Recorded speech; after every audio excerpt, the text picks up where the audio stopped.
Hello everyone, स्वागत है आप सभी का लक्ष्य क्लासेस में। आज हम स्टार्ट करने जा रहे हैं एनसीईआरटी क्लास 9 साइंस। तो फर्स्ट चैप्टर का नाम है matter, matter in our surroundings. सबसे पहले मैटर क्या होता है, डेफिनेशन पढ़ते हैं।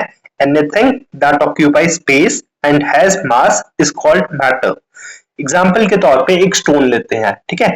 अब जो स्टोन होता है, स्टोन को आप अपने हाथ में रखेंगे तो वह कुछ स्पेस भी ऑक्यूपाई करेगा एंड स्टोन की जगह सपोज आप एक ब्रिक ले रहे हैं, ठीक है। ब्रिक का एक डेफिनेट शेप भी है, साइज है, वो स्पेस ऑक्यूपाई कर रही है। आप ब्रिक हाथ में उठाएंगे तो आपको भार लगेगा, जो वह भार है उसे ही मास कहते हैं, ठीक है। अब अगला है point, matter is composed of tiny particles. कभी आप अगर ईंट को ध्यान से देखेंगे तो उसके अंदर आपको और पीसेस दिखेंगे, ठीक है। तो मैटर कंसिस्ट ऑफ पार्टिकल्स, ठीक है। Particles of matter have space between them. इसका एग्जांपल आप एक स्पंज के एग्जांपल से ले सकते हैं। स्पंज आपने देखा होगा, किचन में कई बार यूज होता है। तो स्पंज के अंदर आपको स्पेसेस दिखेंगे, ठीक है। जो पार्टिकल्स होते हैं मैटर के, वे क्योंकि मोशन में होते हैं तो मोशन की वजह से उनमें एक एनर्जी आती है, उसे काइनेटिक एनर्जी कहते हैं। इस बात को नोट कीजिए, ठीक है। The particles of matter attract each other, ठीक है। तो फोर्सेस ऑफ अट्रैक्शन होती है जिन्हें इंटरमॉलिक्यूलर फोर्स कहते हैं। इस टॉपिक पे हम अभी वापस आएंगे। अगला टॉपिक शुरू करते हैं, स्टेट्स ऑफ मैटर, ठीक है। बेसिकली मैटर की 3 स्टेट्स होती हैं, सॉलिड, लिक्विड एंड गैस, ठीक है। और हर एक स्टेट की अपनी कुछ प्रॉपर्टी होती है, इनके बारे में पढ़ेंगे। ये टेबल इंपॉर्टेंट है, प्लीज आप या तो अगर आपने नहीं बनाया तो अपनी नोटबुक में बना लीजिए, या अगर आप बुक से पढ़ रहे हैं तो बुक में इसे मार्क कर लीजिए। सबसे पहले पहली प्रॉपर्टी की बात करते हैं, शेप। तो सॉलिड, देखिए स्टोन का एग्जाम्पल लेते हैं, ब्रिक का एग्जाम्पल लेते हैं, उसकी जो शेप है डेफिनेट शेप है। अब लिक्विड, मेरे पास पानी की एक बॉटल है, ठीक है। वह पानी मैंने एक ग्लास में ट्रांसफर किया। अब जो पानी है, पहले तो उसने बॉटल की शेप ली थी, बट जब मैं ग्लास में ट्रांसफर कर रहा हूं तो वह ग्लास की शेप ले लेगा, ओके। तो जो लिक्विड होता है वह कंटेनर की शेप लेता है। एंड गैस, गैस की भी कोई डेफिनेट शेप नहीं होती है, ठीक है। Second, volume. वॉल्यूम देखिए, सॉलिड है, ब्रिक है, उसकी एक डेफिनेट वॉल्यूम है। लिक्विड है, मैंने सपोज 1 लीटर की बॉटल ली है, ठीक है। तो 1 लीटर बॉटल का मतलब ये होगा कि उसमें जो पानी है उसकी वॉल्यूम 1 लीटर ही होगी, ना ज्यादा होगी ना कम होगी, ठीक है। कम हो सकती है अगर आपने पिया हो, वो बात अलग है, ठीक है।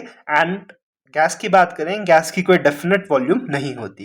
कंप्रेसिबिलिटी, इस पॉइंट को थोड़ा ध्यान से सुनिएगा। कंप्रेसिबिलिटी का सिंपल मतलब समझिए कि दबाया जा सकता है। अब देखिए, ब्रिक आप हाथ में लेते, क्या आप उसे दबा सकते हैं? जी नहीं, आपके हाथ में दर्द आ जाएगी, या आप अगर काफी स्ट्रांग हैं तो क्या पता आप उसे तोड़ सकें, बट आप उसे दबा नहीं सकते, ठीक है।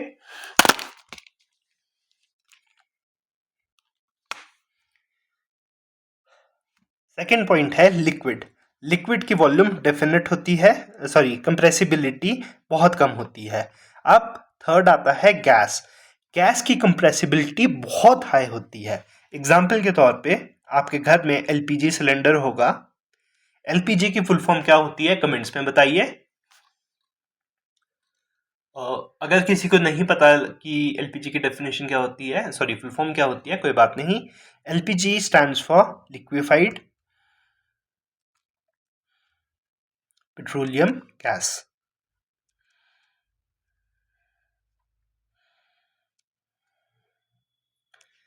ठीक है। LPG stands for liquefied petroleum gas. अब जरा नाम पे चलते हैं, लिक्विफाइड पेट्रोलियम गैस। यहाँ पे कंप्रेसिबिलिटी आती है। बेसिकली होता क्या है, जो नेचुरल गैस होती है, पेट्रोलियम गैस होगी, हम उसे बहुत हाई प्रेशर पे कंप्रेस करते हैं। तो जब हम इसे कंप्रेस करेंगे तो ये गैस से लिक्विड स्टेट में कन्वर्ट हो जाता है, ठीक है। इसलिए आपने कभी नोटिस किया होगा, जो गैस का सिलेंडर है, कभी आप उसे हिलाएंगे तो आपको ऐसा लगेगा उसके अंदर कुछ लिक्विड है, स्प्लैश कर रहा है। बट जब आप उसकी कैप निकालेंगे तो आपको ऐसा लगेगा कि उससे गैस आई है, ठीक है। तो वो होती गैस ही है, बट जो उसे सील किया गया होता है तो बहुत हाई प्रेशर में किया होता है, इसीलिए वह लिक्विड फॉर्म में आ जाता है, ठीक है। नेक्स्ट पॉइंट है inter particular force, sorry inter particle force.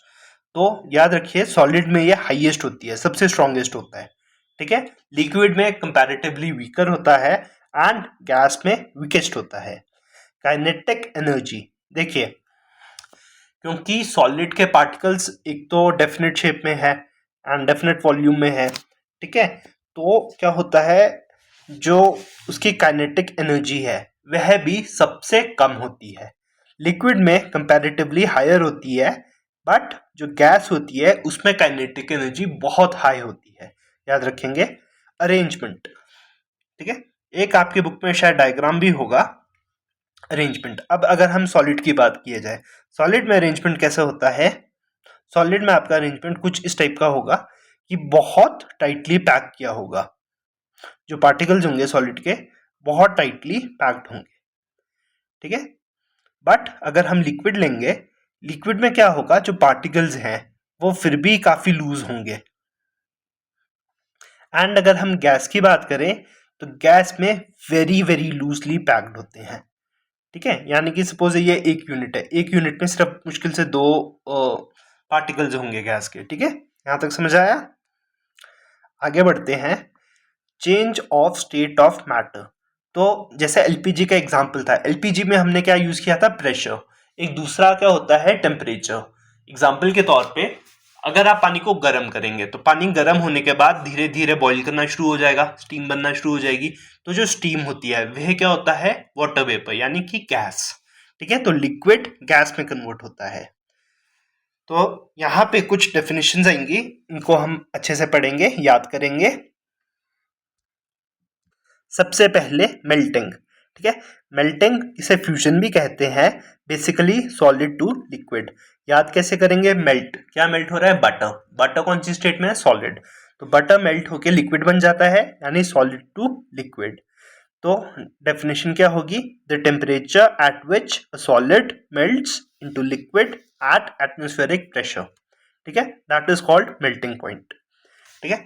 यहाँ पे इवेपोरेशन है, इवेपोरेशन हम थोड़ा सा आगे पढ़ेंगे, पहले हम बॉइलिंग पढ़ लेते हैं, ठीक है। बॉइलिंग को वेपराइजेशन भी कहा जाता है, ठीक है। एंड बॉइलिंग है तो क्या उबल रहा था? पानी उबल रहा था, यानी लिक्विड टू गैस, ठीक है। The temperature at which liquid boils into a gas at atmospheric pressure, it is called boiling point, ठीक है। समझ आया?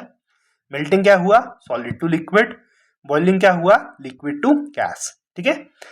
कंडेंसेशन देखिए, बॉइलिंग में क्या हुआ था? वेपराइजेशन में क्या हुआ था? लिक्विड टू गैस आया था। कंडेंसेशन में क्या होगा? कंडेंसेशन में इसका उल्टा होगा, लिक्विड टू गैस की बजाय गैस टू लिक्विड होगा, ठीक है। समझ आ गया? नेक्स्ट पॉइंट है फ्रीजिंग, जिसे सॉलिडिफिकेशन कहते हैं। फ्रीज सिंपल याद रखेंगे आइस के एग्जांपल से। जो लिक्विड है, लिक्विड वाटर फ्रीज होके आइस बन जाता है, सॉलिड बन जाता है, ठीक है। बेसिकली जो अभी तक हमने पढ़ा, इसमें हमने पढ़ा कि 3 स्टेट्स हैं, तो तीनों स्टेट्स में एक से दूसरे पे कन्वर्ट होते हैं। बट क्या कोई ऐसी प्रोसेस भी होती है कि एक स्टेज बीच में स्किप हो सकता है? जी हाँ, उसे सब्लिमेशन कहते हैं।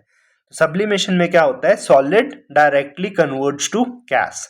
एग्जाम्पल के तौर पे कैम्फर, कपूर के बारे में सुना होगा, नेफ्थलीन बॉल्स, ड्राई आइस। जो ड्राई आइस होती है ये बेसिकली कार्बन डाइऑक्साइड होती है, जब इसको फ्रीज करते हैं तब ये आइस की तरह दिखती है, ठीक है। इनकी अपनी अपनी एप्लीकेशंस होती हैं। कपूर आपके घर में देखा होगा आपने, फ्रेग्रेंस के लिए यूज करते हैं, ठीक है। नेफ्थलीन आपके कपड़ों में यूज करते हैं, कपड़ों में डालते हैं ताकि उसमें कीड़ा वगैरह ना लगे। बेसिकली सब्लिमेशन में क्या होगा? सॉलिड लिक्विड स्टेट को बाईपास किया जाता है एंड सॉलिड डायरेक्ट गैस बन जाता है, ठीक है। अब वापस आते हैं इवेपोरेशन पे। इवेपोरेशन याद रखेंगे एक सरफेस फिनोमिना होता है जिसमें लिक्विड कन्वर्ट होता है वेपर में, गैस पे, ठीक है, at any temperature below it's boiling point, ठीक है। तो कुछ फैक्टर्स होते हैं जो इवेपोरेशन को अफेक्ट करते हैं। नंबर 1 होता है सरफेस एरिया, नंबर 2 होता है टेम्परेचर, नंबर 3 होता है ह्यूमिडिटी, नंबर 4 होती है विंड स्पीड, ठीक है। याद रखेंगे evaporation causes cooling, evaporation causes cooling. तो कुछ एग्जांपल्स लेते हैं। जैसे देखिए, जब जिस दिन बहुत गर्मी होगी, on a very hot day, आप पसीना आएगा आपको, तो पसीने आने को पर्सपिरेशन कहते हैं, पर्सपिरेशन। ठीक है, जिस दिन गर्मी होगी आपको ज़्यादा पसीना आएगा। तो होता क्या है, जब आपको पसीना आता है, जो स्वेट होगा आपका, ठीक है, अब स्वेट क्या करेगा, आपकी बॉडी पे आएगा एंड धीरे धीरे वह इवेपोरेट होगा। तो जब वह इवेपोरेट होगा, इवेपोरेट होने में वह कुछ हीट को एब्जॉर्ब करता है, इसकी वजह से कूलिंग लगती है हमें। ठीक है, जैसे पसीना आपको पड़ा होगा तो थोड़ी देर बाद आपको ठंड लगने लग जाती है। क्यों? क्योंकि पानी, जो पसीना आता है वह हमारे शरीर को ठंडा करता है। हमारी बॉडी का एक मतलब एबिलिटी होती है अपने बॉडी को रेगुलेट करने की। ठीक है, तो कुछ एनिमल्स ऐसे भी होते हैं जो अपनी बॉडी को रेगुलेट नहीं कर सकते, उन्हें कोल्ड ब्लडेड कहते हैं, जैसे आपके स्नेक्स हो गए, क्रोकोडाइल्स हो गए। ठीक है, बट मैमल्स हैं, जैसे इंसान है, काऊ है, मंकी है, ये पर्सपिरेशन के थ्रू अपनी बॉडी टेम्परेचर को रेगुलेट करते हैं। सेकेंड पॉइंट, एक आपने नोटिस किया होगा कि गर्मी के टाइम हम एक मटके में, ठीक है, एक मटके में पानी स्टोर करके रखते हैं एंड कंपैरेटिवली पानी काफ़ी ठंडा होगा। अब तो ये बहुत कम हो गया, बट पहले या गांव की साइड काफ़ी दिखेगा आपको। तो उसमें प्रिंसिपल क्या होता है, बेसिकली मटके में भी स्पेसेस होंगे, तो जो पानी है वह धीरे धीरे इवेपोरेट होने लगेगा। उसकी वजह से क्या होगा, जो बाकी पानी है उसका टेम्परेचर कूल होने लगेगा। ठीक है, या कभी आपने कई बार देखा होगा गर्मी वाले दिन अगर आप तालाब के पास जाएंगे तो आपको ठंडक लगेगी, ठंडी हवा लगेगी। क्यों? क्योंकि पानी इवेपोरेट होता है तो कूलिंग करता है। होप करता हूं आपको ये पॉइंट समझ आ गया हूं। मूविंग ऑन, एक डेफिनेशन है लेटेंट हीट ऑफ फ्यूजन। इसको आप ऐसे का ऐसा याद कर लें, the amount of heat energy required to change 1 kg of a solid into a liquid at its melting point. मतलब क्या हुआ, basically latent heat of fusion वो हीट एनर्जी का अमाउंट है जो जिसकी ज़रूरत होगी 1 kg किसी सॉलिड को लिक्विड में कन्वर्ट करने के लिए at its melting point. Next है लेटेंट हीट ऑफ वेपराइजेशन।